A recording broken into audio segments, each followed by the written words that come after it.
very, very young teams, and the veteran Al Horford played a key role. I love veterans. So your takeaway, so the show before me, Undisputed, usually I'm prepping during that show so I can't watch it, but I got to watch a segment today, and Skip and Shannon are like, come on, Simmons had a terrible plus-minus. He's no good. My takeaway is it's one thing to be a rookie. It's another to be a rookie quarterback or a point guard. I thought Ben had a remarkable year.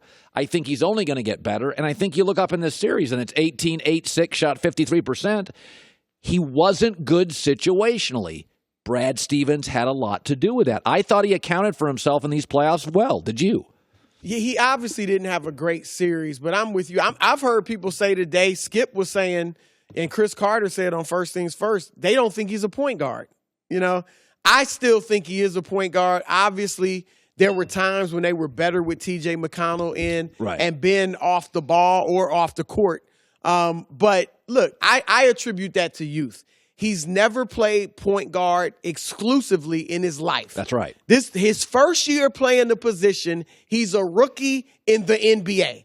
And he leads his team to 52 wins. A lot of that without Joel Embiid. And as you said it, Brad Stevens, arguably the best coach in the league, was a big exposed him. Nobody else did. Eric Spoelstra, who's a very good coach, won 2 titles, didn't expose him. By the way, nobody ever said, and I love Chris Carter, and whoever said it, was it Shannon or Skip that said he's not a point guard?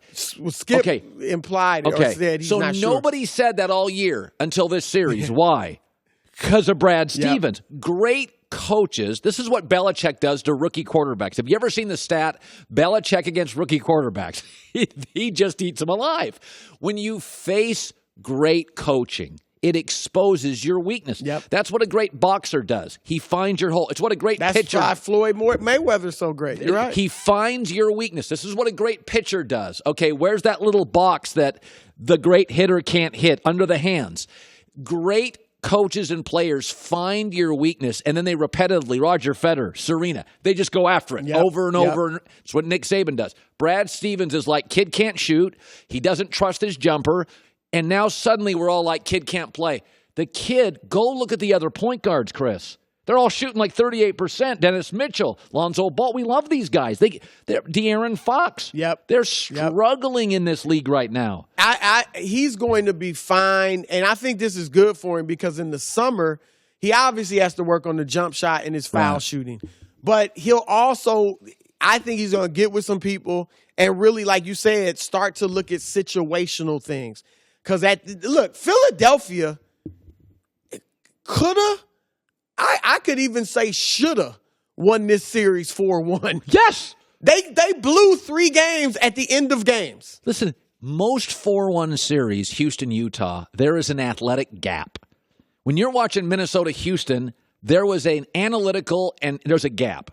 I watched this series and I'm like, I like Philadelphia's players. Covington didn't do anything, but I like their defense. I like their length. They have 2 stars.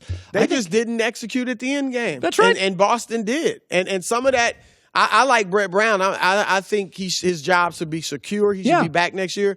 But some of that's coaching too, and some of it's the youth of the players. So Ben will work on those things. He'll master the mind game this summer, and he'll come back as a better point guard. It's a fairly predictable next month for LeBron. I think they're going to beat Boston in about 6. I think Stevens will steal a game. I think the Cavs will have a terrible shooting night. But in the end, I like the veterans, Kevin Love and Corver and George, as long as George Hill's healthy. LeBron. LeBron. Yeah, over the kids, Tatum, Rozier. Do you like the Cavs in the series? Yeah, 6 at the most, might be 5. I think we'll know everything from game 1. Remember last year, if the Cavs come out and just blast them in game 1, series over, and you know they're locked in, it's over. It could be a sweep.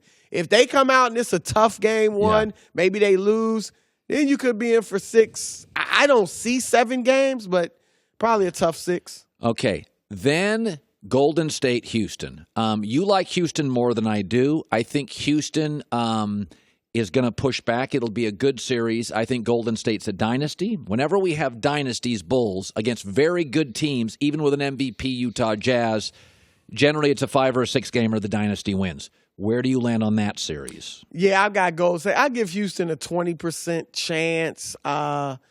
Again, Game one, and maybe this seems obvious to people, but I don't think it is. Game one is pivotal. I know for a fact Golden State is like dying to get it, the Rockets. They feel like the Rockets been running their mouths from Daryl Morey, the GM, on the Clint Capella, the wonderkin who's come of age this year. I mean, they feel like they've been running their mouths. So you might get the best Golden State team we've seen. Now, if that's the case, and Houston, worst case scenario for the Rockets, they have to lose a close one. Worst case. If they win, and you know Golden State came ready, then we have a series on our hands. If they get blown away, it's over because I don't think Houston mentally will be able to handle that. If the Warriors come in there on their own floor in Houston and beat them by 26 or whatever. It's possible. Yes, it's very possible. If that happens, I think Houston will be done. Yes. Mentally. I think they'll be done and it'll get ugly. So here's something that happened that is remarkable. There is often in this country what I would call an age bias. You get a little gray hair and people are jamming you out the door. It's the opposite in the NBA, where there is a youth bias against coaches. Veteran coaches, to confirm their importance, none of them gave Brad Stevens a Coach of the Year vote. This is embarrassing. It is embarrassing. That's a great word. It's embarrassing. This, to me, is the opposite of age bias. Older coaches mostly have the votes. If you vote Brad Stevens in, and he's a boy genius, what it does, all the owners are like, get me the next boy genius. And the old guys in the NBA now have very little leverage. Your takeaway on Brad Stevens, I don't remember in my life, talking more about a coach during a season than Brad Stevens and his importance. What did you make of him not getting a vote? You hit the perfect word. Embarrassing. Ridiculous. Incredible. Like, it doesn't make any sense. Well, it does make sense. I talked to a GM today, this morning, and he said it's jealousy. He said Brad Stevens had a quick ascension. At Butler, it went pretty quickly. He went to the top pretty quick. Gets into the NBA with what? The deal of a lifetime. 6 years. You haven't coached an NBA game in your life. You're from tiny Butler. And you get a 6-year deal. You get the security to go through 2-3 years of hardship. Guys, according to this GM, and it's the only explanation, guys are jealous. Guys, for that reason, they don't like him or whatever. Now, there are some coaches that like him, but, that's the only 8 other coaches got votes. How in the world did Brad Stevens? This is the second year in a row, too, right? Now, let me say this because this is not the official vote. This is the coaches, National Basketball Coaches Association. The official vote that the NBA recognizes is the media vote, where we vote for their MVP, their Coach of the Year, and all that. I voted for Quinn Snyder, by the way. I had Brad Stevens second, and then Dwayne Casey third. But all the talk over the years about why is the media voting for, all-star teams and, coaching all these Hall awards. of Fames. And you give the vote to the players, and what do? Butcher it. It was ridiculous. They make a joke, a mockery out of it, all right? Then you got this coach's vote, and they're getting petty and not voting for arguably the best coach in the league. I know. Everybody always bangs on the media for voting. Literally, player and coaches' votes are absurd. Listen, the coaches on the coaches poll in college football, Steve Spurrier acknowledges, how can I watch the games? I'm in one. I'm into the stadium 3 hours early. I stay 3 hours later. I don't watch any of the games. I give it to my sports information director. So as much as we bang on the media, give me a break. That coaching vote in the NBA is outrageous. We know that LeBron waited till the very end to make his decision about going to Miami. All you guys who are chasing that story and have connections to Mav Carter and all the guys, it didn't make. We also know he waited a long time on the return to Cleveland thing. That came out of nowhere. Generally, LeBron is thoughtful. He takes time. So This year, I think he'll make his decision more quickly this time. So let me start with this. Golden State and Houston start Monday.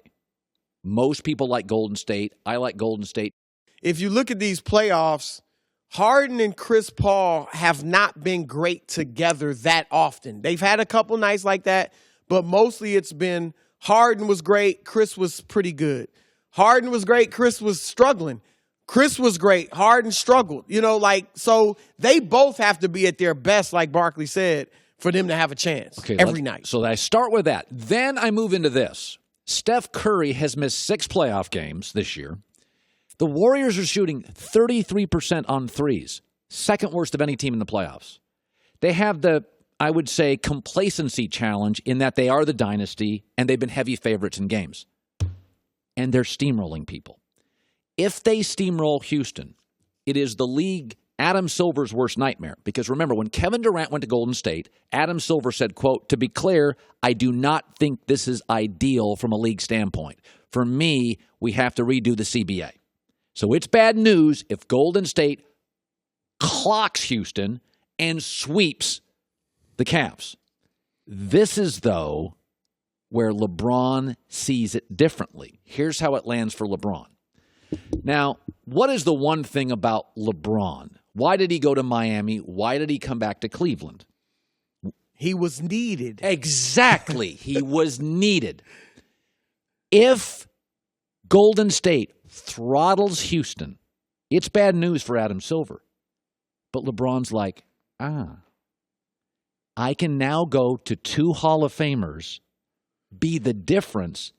People won't see me like Kevin Durant, getting a nice little ride for a team that already won. Yeah, he wasn't needed. It was great. You went there, you won. Not needed. 173 regular.